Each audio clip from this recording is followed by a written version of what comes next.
okay, it's recording now. Now whatever you say goes on online.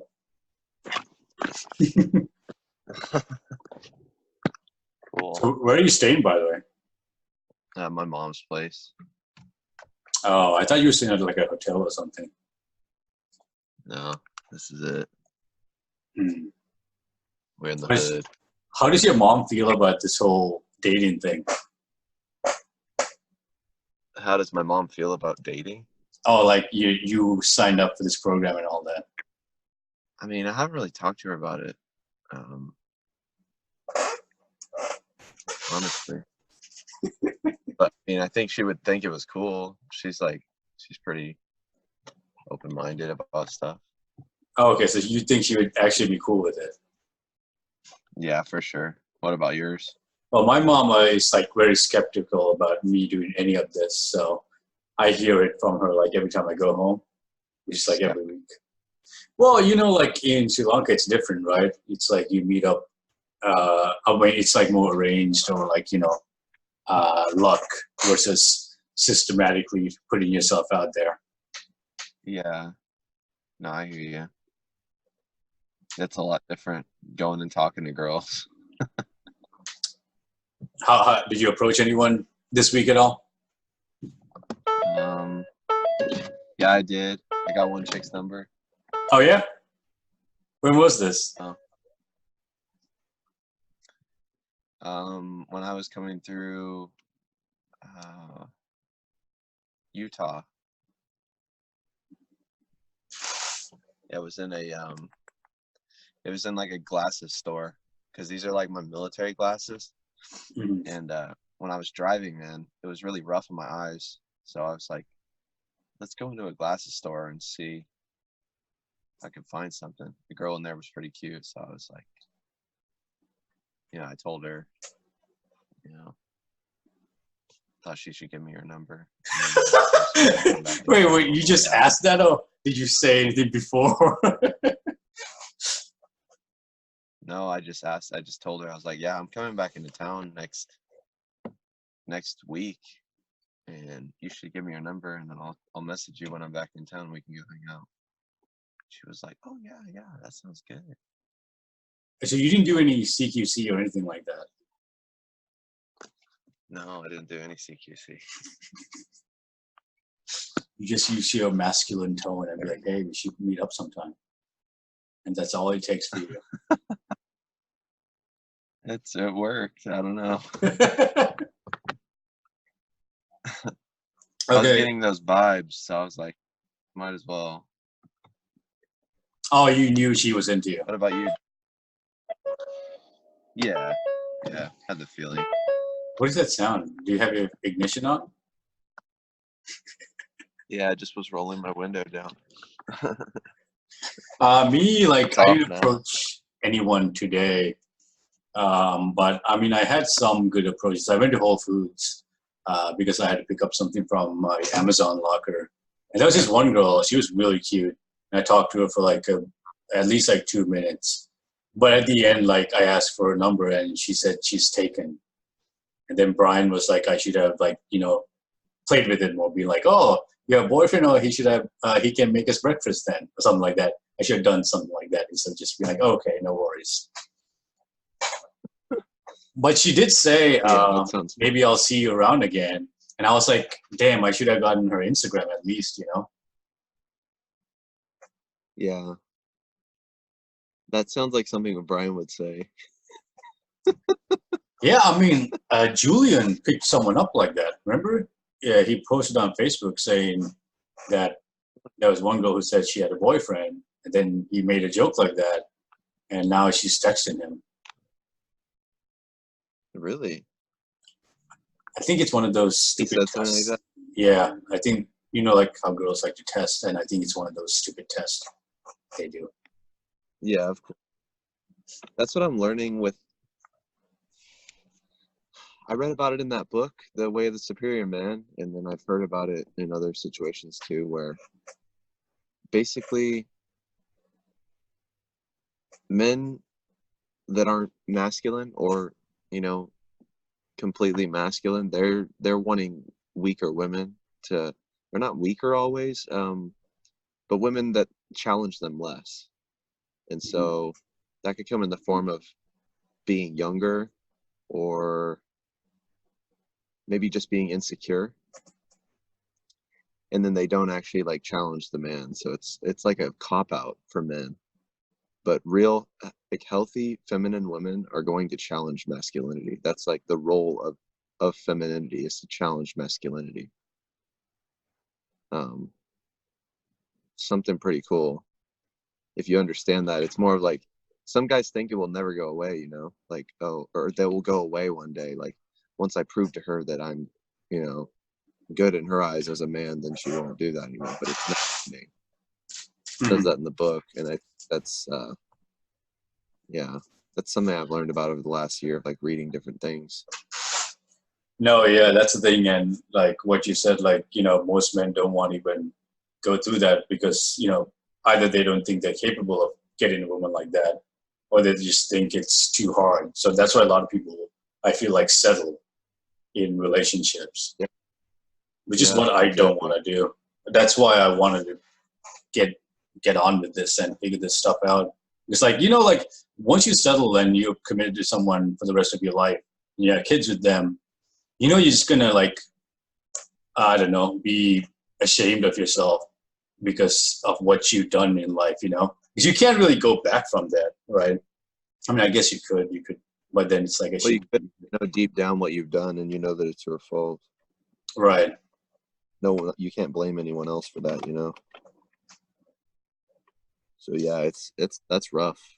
Most men, I think, if I get on that if I get in that situation, I'm just gonna blame you. So get rid of it. Blame me. I'm gonna use you as my blame person for a while. So That's fine, I guess. Whatever you have to do to feel better about yourself. no, I don't want to feel better about myself. I just don't want you to feel any good about yourself.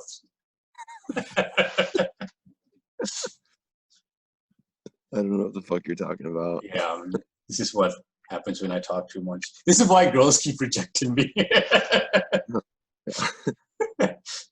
Dude, I made a huge goal last week. I was gonna do 20 approaches. I was like on fire. I was like, you know what? Let's make some badass goal. Let's do 20 approaches. And 10 of them are gonna be instant dates. Or at least I'm gonna ask. And I was just like, yeah, man. And then like when it comes around to it, I didn't do anything but one of the approaches. And I'm just like, what the fuck? Like, it was pathetic. I mean, obviously all the stuff I was moving last week, well, this week, it's still Friday. It's Friday. And man, it's easy to overestimate yourself and give yourself an unrealistic goal, as well as to go below what you're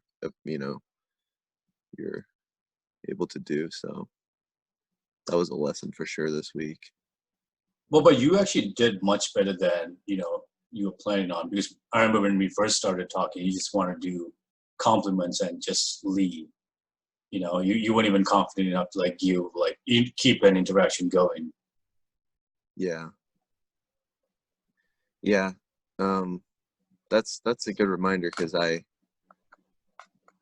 talked to, what's his name, Duke, and remember I told you about that resistance, that voice in your head that tells you it kind of tells you to stop, or it convinces you logically of basically why you shouldn't do something that's uncomfortable, out of your comfort zone. Mm-hmm. Did I tell you about that? Yeah, you said something like that. Yeah. So he said that he read a book and it calls it The Resistance. And he says that everyone's resistance in their mind is as smart as they are. So that's why it's so tricky, because you have this like, devil on your shoulder, and he's telling you exactly what you don't need to hear.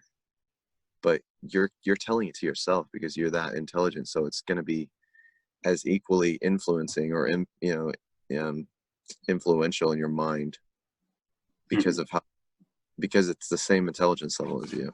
It's basically your own self, like, thought or image, or that inner dialogue. I thought that was pretty interesting. Yeah. Do you have a name for the voice in your head? Yeah, I call him Navin. I was gonna say I call mine Joseph. He's gay. Wait, he's what? He's gay. Oh, that's why I'm telling you not to do these things so that you remain gay. And my inner voice is gay. No, we were joking about how, like, by the end of the 90-day program, our surprise is we realize we're gay. That's the magical, like, ending. Yeah. He tells us all we're gay. It's all a trick. Oh my God. What everything he's taught us so far is to fail with women so that we would be gay at the end. And he's massively gay. Yeah.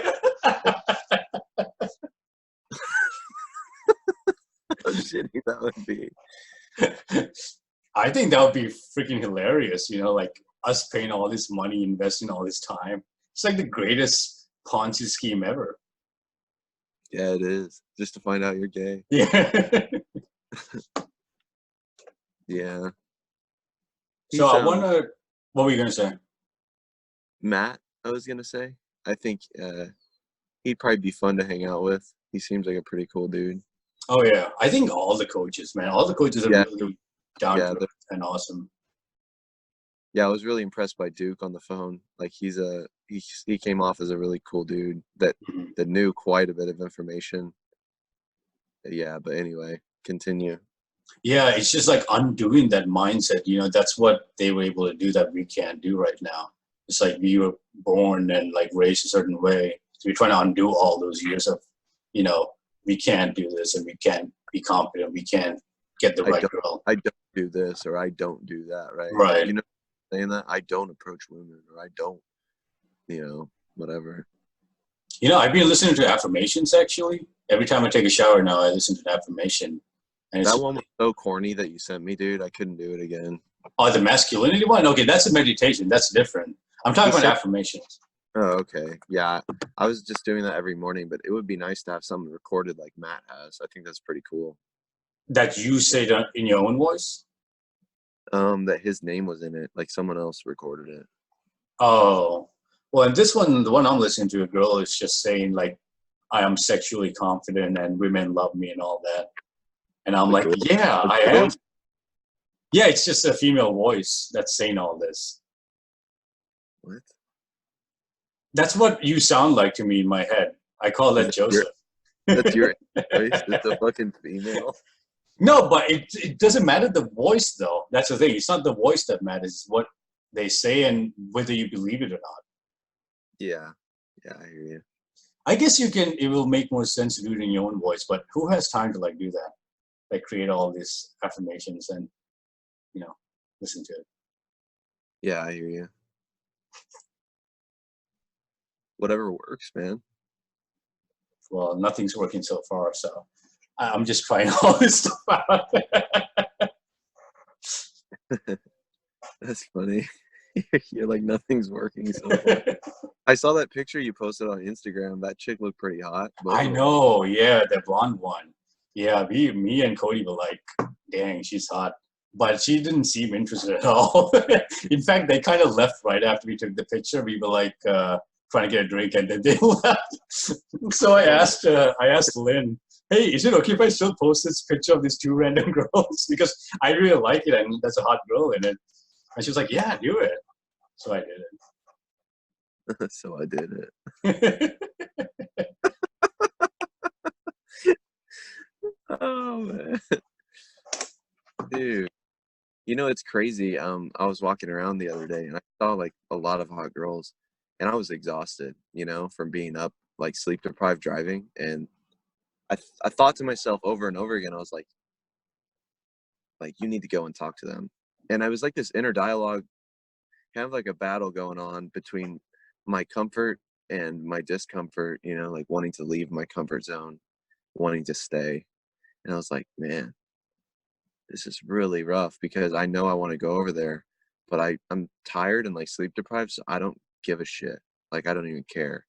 That was my cop out. And I did it multiple times. But it's just frustrating to see that. Like I'm slipping back into that. Whereas like just days ago I was like, fuck this, I'm going up to her. Or, you know, yeah, I'm scared, but I'm gonna talk to her anyway. And I'll just walk up to the hottest girl in the room and just talk to her. But now it's like I'm slipping back because of like all the external, stressors and stuff that are going on right now. It's easy to slip back into your old behavior and do what's like the path of least resistance. Yeah, and also you haven't done this in a while. You haven't done it in several days now, right? Yeah, yeah, So you're going back into that shell that you're comfortable with. yeah, exactly. Yeah. But I think it's just, with time, it's kind of like, doing martial arts, that's a similar thing I always go back to. It Mm. almost seems like, it's like, yeah, okay, you could beat yourself up for not going for like a week, or you can do the opposite and be happy with the small victories, the small goals that you set for yourself, and just keep at it. Like even if you miss a little time, you're still staying positive and not letting that get in the way of the future, like your future progress. You think you can take me? Take you? Yeah, take me on in martial arts. Oh, like in a Yeah. fight. Yeah, I'd whoop your ass. You don't even lift though. That doesn't matter. That's what every non-lifter says. That doesn't matter. We'll see. We can meet up sometime if Yeah, you we want. can meet up, and while picking up, we can fight over the girl that we want. Oh, God. You think you can take me? You think you can even like stand next to me without standing in fear? Yeah, it's a new pickup line. Yeah, I haven't done the gym thing yet, but have you had any success with that? Going in there and just shitting on the women that are working out, telling them they can't lift as much as you and all that? Oh, I haven't done that, but I remember before the program started, I approached like a few women and I just bombed, dude. I was so nervous. I was shaking. Like I don't shake as much now, but I used to shake a lot and just run out of things to say. And I was just super awkward. So it didn't Yeah. go well. I think that's like a part of being stuck in your head because that would happen to me, but not to where I was shaking so much. It was like I felt this nervous energy, tightness in my chest, like, Mm. and in my head. It's weird because when I'm not around girls that are hot like that, like I can just make funny conversation like these. I just ad lib everything. When you get around a hot girl that you're attracted to at least, yeah, it's like your brain freezes up. You have to get into your body, you have to get grounded. And that's kind of like that's a huge skill. I think it just takes constant practice. What do you think? Yeah, because we put them on the pedestal, right? I mean, we're trying to win them, and that's Yeah. what happens. Instead of thinking they qualifying them. Yeah, that's easier said than done, right? Like in your head, you're like, why should she qualify to me, right? Who am I? But that's how we're supposed to look at it. Yeah. Yeah, I think that's the trick is probably like in your mind reversing your thought before and saying, like, well, you also have to become that person. That's a part of it as well, I think. You Is should not do just what you just did right now, where you take off your glasses and you're like, you approach a girl and then take off your glasses. And you're like, oh wow, you were smoking hot. Do that. my glasses let me see, so taking them off is really You can feel her face. oh wow. I'm really blind, but you're super hot now that I'm taking my glasses. No, that's the good thing. I'm blinded by your hotness. That's a great line. Oh my god, I'm gonna use I'm that actually. blinded by your hotness. Oh man. uh, so I did want to talk about your military. So you were 9 years in the military. How was that? How was the dating life in the military? How the bitches in the military? In the military, like active duty. Yeah, or like any girls that are around like the camp, the base. I mean, So it just depends on what career field they're in, but typically really hot girls are in the medical career fields. Um, I didn't really date any Air Force girls other than like a couple. And it was just, this real quick stuff. You know what I'm saying? hmm, I know what you're saying. Yeah, but other than that, I didn't like Air Force girls. Um, something about it. It made me feel like it made me feel strange for some reason. And it's not like it's just most of the ones that I talked to, just I didn't feel comfortable. I guess because you were at the same, you work for the same place, you know, like you're employed by the Air Force. And so if anything happens, it's really crazy, like how fast things spread in the Air Force too. So I just always like to stay out of that. That chlamydia. Bro, not like that. Just like people's like rumors, or this girl says that you slept with her and she was drunk and now you're a rapist. And Oh, well, that happens outside of the military too, though. but it's terrible in the military because all they have to do is go talk to their boss, and then boom, next thing you know, your boss is, and not that it ever happened to me, but I know how crazy they are with it in the military now. It's just ridiculous now. Mm-hmm. The investigations teams are like chasing down tons of like fake accusations and stuff like that, you know, on a weekly basis. It just scared me. Now, I won't say that every accusation's fake, of course, but I Yeah. know a lot of drinking goes on in the military, and a lot of like sex when people aren't sober. So just always made me really apprehensive to want to get into that with any Air Force, you know, chicks or anything. Well, do But the yeah, guys get like proper due process at least from it? I I'm not gonna comment on that because I don't know, Mm. but I would say hopefully, but doubtful. See, that's the scary part, right? All it takes is an accusation, and all of a sudden you're out of a job, and you try and defend your innocence.